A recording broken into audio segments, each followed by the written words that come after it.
আসসালামু আলাইকুম ওয়া রাহমাতুল্লাহি ওয়া বারাকাতুহু। চলে আসলাম তালহাকে নিয়ে ঢাকা চিড়িয়াখানা দেখার জন্য।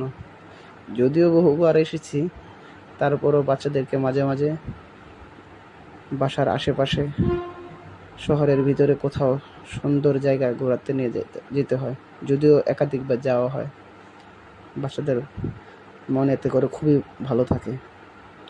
মোবাইল থেকে বাচ্চাদের দূরে রাখার জন্য পড়ালেখার পাশাপাশি বাচ্চাদেরকে চিড়িয়াখানা, জাদুঘর বা কোনো পার্কে নিয়ে যাওয়া, যেন বাচ্চারা মোবাইল থেকে দূরে থাকে আর পড়ালেখার দিকে তারা মনোনিবেশন করে। এতে করে বাচ্চাদের মন ভালো থাকে, পড়ালেখার প্রতি তাদের আগ্রহ বাড়ে। তালহা দেখেন কত খুশি। তালহার ছোট একটা ভাই ওমর আছে, ওমরকেও নিয়ে আসছিলাম, কিন্তু ওই ভিডিওটা করতে পারি নাই। তো ইনশাল্লাহ আগামীতে আবার সুন্দর আরও কোথাও নিয়ে যাবো, ওদের মাদ্রাসা বন্ধ হলে, পরীক্ষা শেষে। আপনারাও আপনাদের বাচ্চাদেরকে এইভাবে কোথাও চিড়িয়াখানা অথবা অন্য কোথাও ঘুরে নিয়ে আসুন। আসসালামু আলাইকুম।